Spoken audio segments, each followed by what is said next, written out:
Hello and welcome. You're tuned into CNBC TV18 Prime. Let's get cracking on a brand new edition of The Big C. I'm Manisha Gupta, back with your daily dose of commodities, cryptos and currencies. Richard Redoglia is the CEO of Matrix Global, and he joins us now to talk all things energy and economics, of course. Richard, hi, thank you so much for joining in. First of all, what is your sense really on the 25% penalty that India now seems to be facing for buying Russian crude oil? I do understand that there are conversations happening between both the countries. While India is firm on its stand that it would buy cheaper availability, which is the Russian crude oil, the US president clearly not backing out as well. They're not. I think what India is doing is probably the right path. Remember, we're in a different world right now. We're in a Trump world, and negotiations and how things are played are much different than they have been historically. I've been on shows in the past couple of years with Indian economists who stated, rightfully so, that India will and continue to do what's right by its people. It's going to buy the cheapest oil available in the marketplace, and Russian oil has been that. Now, remember, up until now, India only consumed about 2% of its total imports were Russian. Now it's around 35 to 40%. So we went from 2% to around 40, 45%, which is about 1.8 to 2 million barrels a day, which is a very large number. India consumes through its refinery system, which is highly sophisticated, around 5.2, 5.3 million barrels a day. So um, what what India is doing is economically logical, right? The question is how logical. What are the ramifications? Are there ways around it? India has benefited remarkably or significantly by buying cheap Russian oil. If they had to stop buying it, you'd probably see prices increase by 5 to 10% as they seeked other oil, either from the Middle East, from other locations. The U.S. would be one of them. So oil is a very tricky thing. It has to come in different grades. The quality of it has to fit into the refinery system. So it's a very significant, not just political, but logistical. And so the refinery system of India has gotten used to this steady feed of it's called a middle grade or a medium sour crude that Russia has been providing, which is economically attractive to India refiners and also China refiners. So it's a interesting battle.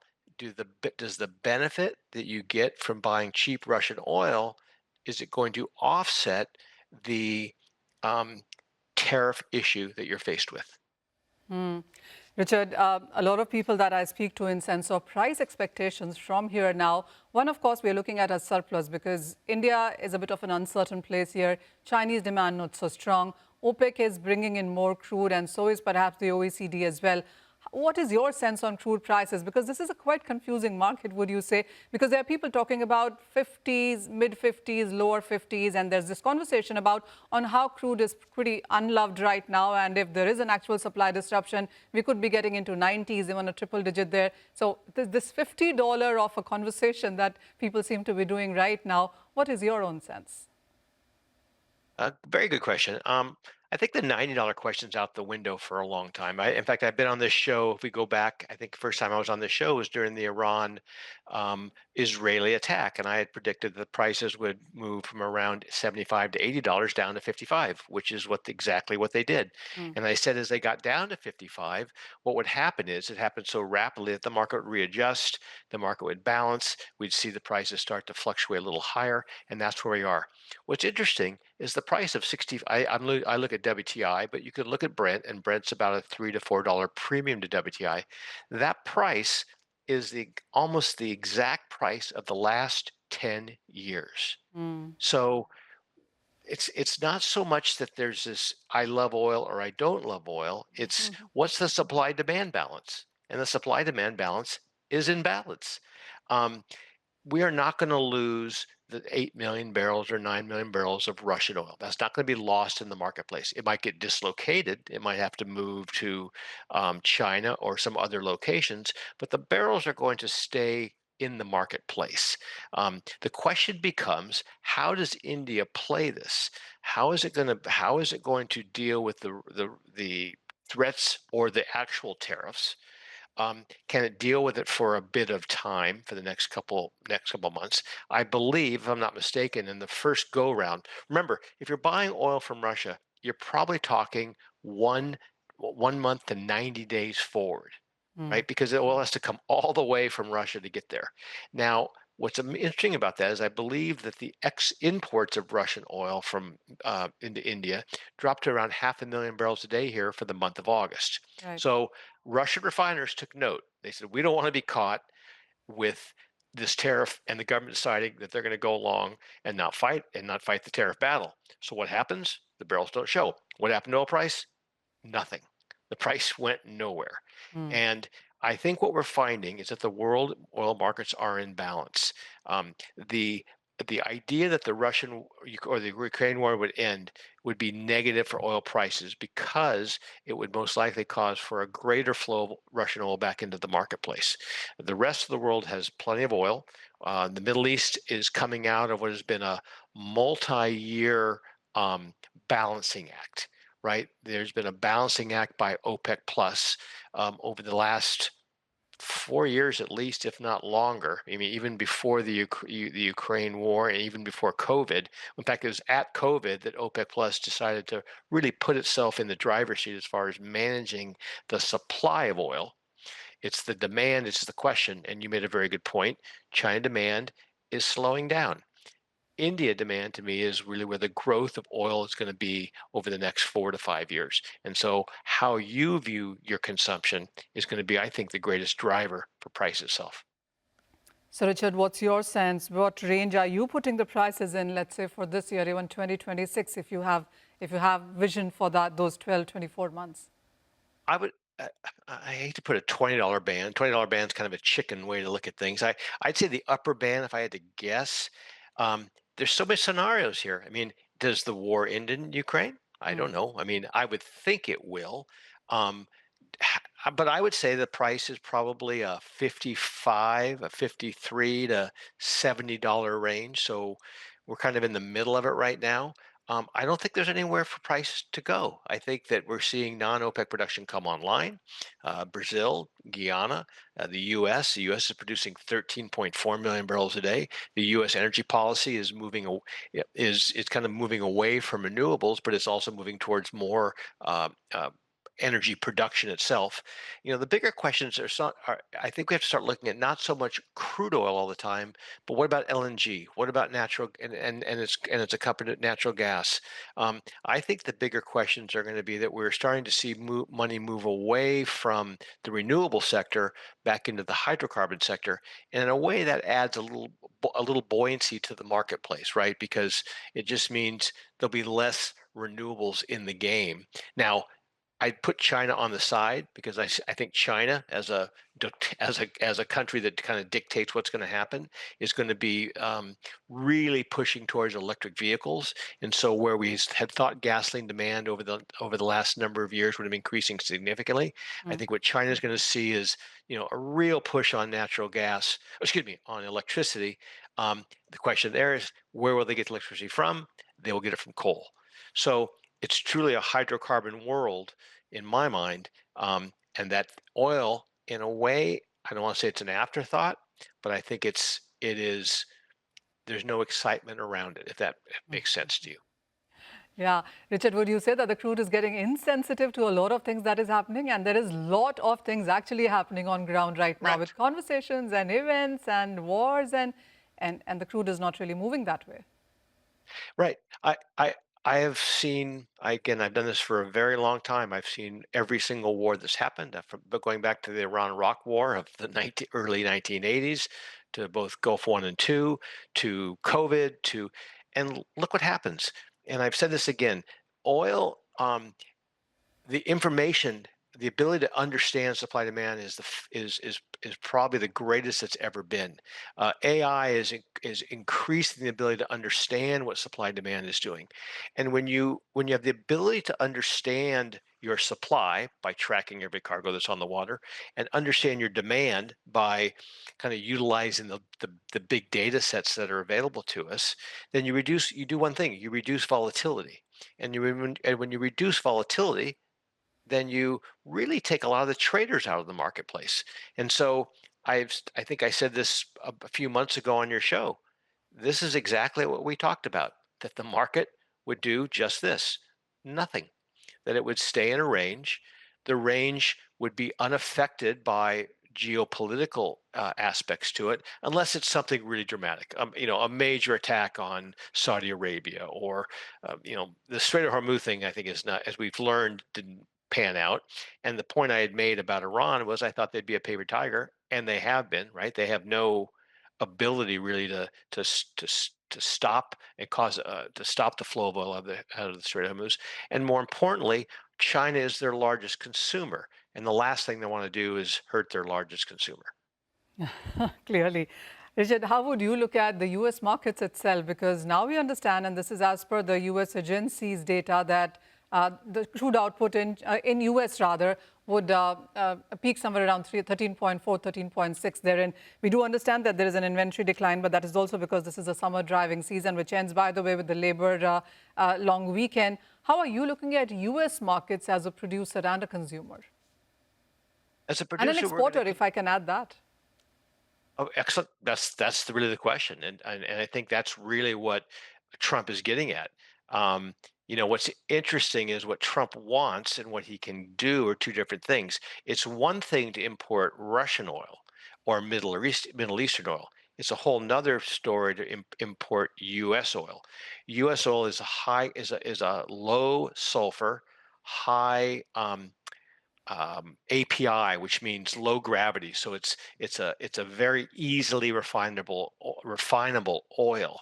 And so what Trump would like, and if you notice what he did with the UK, or excuse me, with the European tariff discussion, was we're going to sell a lot of energy to Europe.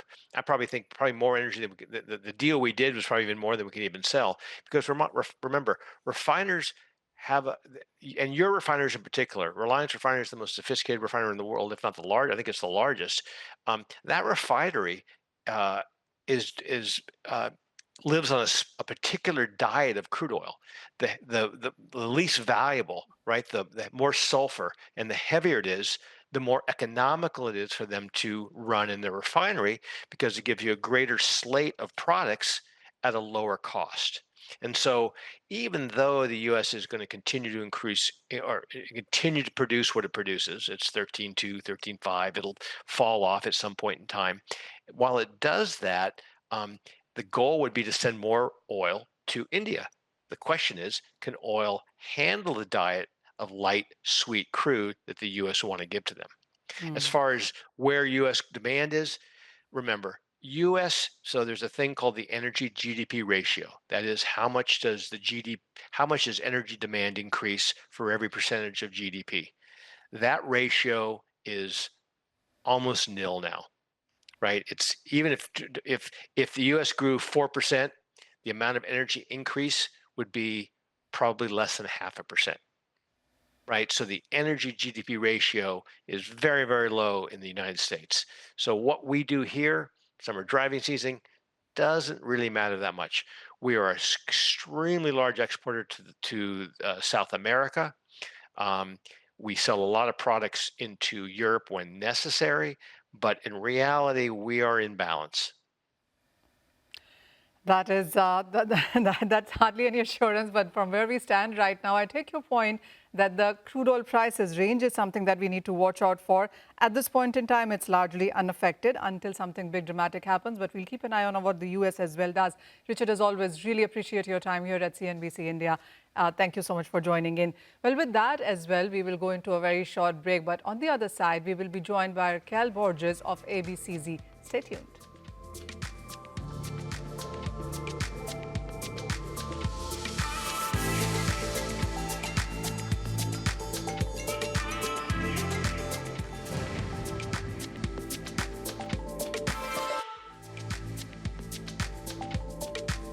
Brazil Association of Zebu Breeders, or ABCZ, has just finished its 18th Expo Genetic, and last number that I was looking at is 77.5 millions. Well, let's get in then Raquel Borges to talk about the same and the kind of numbers and the India-Brazil partnership that we seem to be looking at within that sector. Raquel, hi, thank you so much for joining in. And I do understand that your 18th Expo Genetic is moving on. And as I said, the last number that I remember you collected is $77 million. It gets better with each one, wouldn't you say? Yes, that's true. We're expecting a higher output from this trade fair. We have been noticing that with our international department that we had another record breaking of visitors, of international visitors of 10 countries that have already visited the fair, but we still have 3 days to go. Raquel, if you look at India, we've moved from being the 16th largest importer in 2023 from Brazil.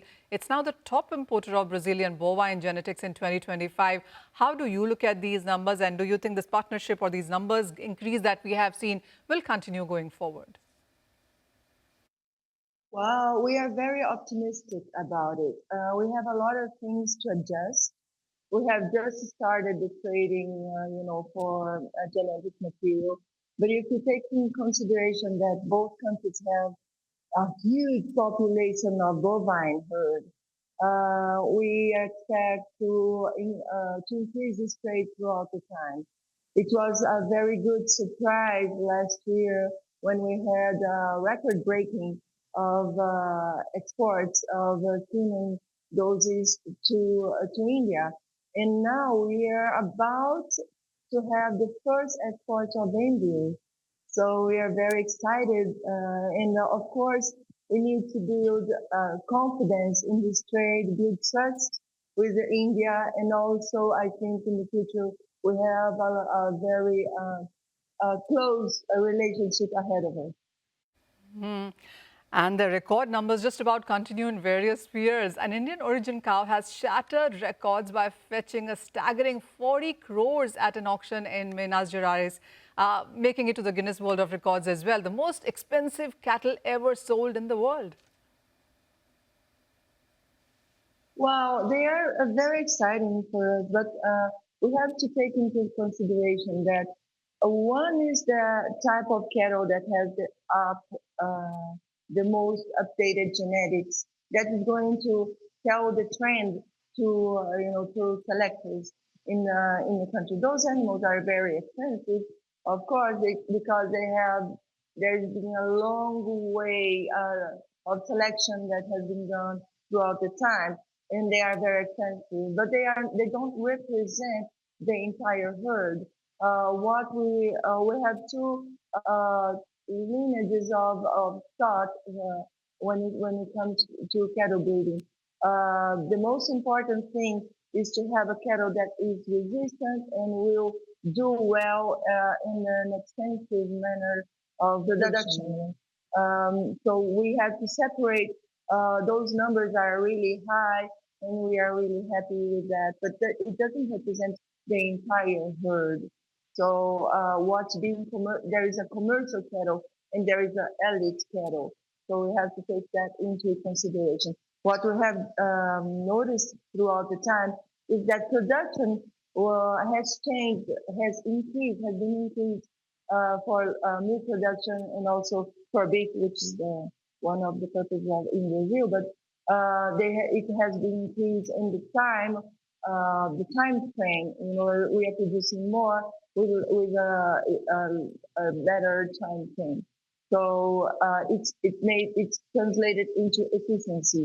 So these cattle, these expensive cattle, they are going to tell you the trend into selection that you're going to follow. Raquel, how would you look at the future of global livestock farming? Because in Brazil, Zebu cattle, which is originally from India, the numbers have gained considerably. The attention in Brazil, agriculture, AI sector, whichever way that you look, I mean, these cows make about 80% of the country's overall population. There also has been a conversation on how Brazil perhaps could be a major source of dairy going forward. How are you reading into the numbers? Yes, what we always tell to people who come and visit us from other countries is that we have created some technology to produce under tropical conditions. And this, we brought this cattle from India, and we are very grateful because it was uh, a work of visionary people that could see and could understand that we had to work with different type of cattle in Brazil in order to be adapted to our conditions. So I think Brazil can offer to the world, including India, genetic improvement of cattle for tropical climate and tropical areas of the world. Raquel, also, share with us the kind of numbers that Brazil is working with right now. We do understand there's 23 million cattle. What is the kind of growth that you're anticipating from here on? I don't know. It's growing, and it's 80% is Cebu. We think that we will keep growing, but we have a pressure of producing more in some area constraints because we are dividing with agriculture, and also we are always concerned about preserving the environment. So what we're doing, what we are moving forward in trying to combine cattle breeding with environmental preservation and agriculture and taking the best of productivity from the land that we are working. Well, even as India is the world's largest milk producer, productivity remains a concern due to small herd sizes, lack of genetic improvement in recent decades. What companies in India and what kind of work are you doing with in Indian companies from Brazil, that is, and what's your sense on the trades going forward from here? Well, I think we are starting some joint ventures. Uh, we are starting, for example, with embryos, but we didn't manage to export embryos to India. But we are expecting that for the first trade by the next few days. But what we have to keep in mind is that Brazil, with all the work that has been done over 100 years on selection, we could help Indian farmers to get a better, higher production from their cows with crossbreeding, bringing new lineages to India and contributing to the huge amount of farmers, huge number of farmers that are producing milk in India. We have observed not only in Brazil but in the entire world pressure for food safety to increase production, and in order to do that, we could not think about increasing the amount of land used or increasing the number of animals, but maybe increasing the amount of production per animal and per farm, per per union of farmers. So, and bringing better content of fat in the milk or protein. So we are really concerned about that here. And I think from trade, we can jump up, take a great leap on this process because you can benefit from the work that other countries has been done. So, like Brazil has benefited from the Indian cattle from India that came into the country. So, trade is going to help both sides, and we are really betting on that. So while there's a lot of work happening between Brazil and India, and we do understand that some of these channels seem to be working well, but would you say that there are some challenges too? Because as you said, there's conversations and there is a hope that the farmers of both countries can work together. But what are these challenges that you see? Well, I think we needed to work better on the sanitary prerequisites because of course, when we start trading with the country and we discuss the sanitary agreement, there are some requirements that will not increment trade. That they're going to be, in fact, some obstacles to trade. And I think we need to build trust with this, business that is starting, in order to move into some requirements that are going to make it more feasible and also less expensive to trade genetics between countries. So I think we know that we are aware that we have to work on that, build trust, and then with the help of the government, we will be able to make trade easier between Brazil and India. Raquel, no conversation is complete without the tariffs right now. Are you also looking at tariff impact within this area, or do you think there are other sectors, and perhaps dairy, bovine, embryo, this is an area which will not see any tariffs at this point? Well, at first, of course, it's going to impact. That's our expectation. The beef cattle, the beef industry is really concerned about that.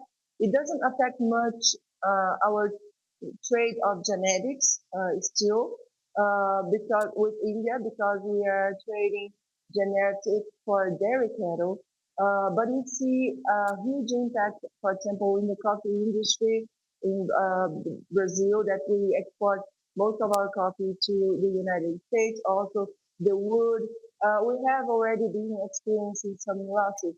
But I think the world is going to shift, preferences. For example, when the United States will not buy much beef from Brazil, it will buy from other countries where, we have Brazilian presence in their countries.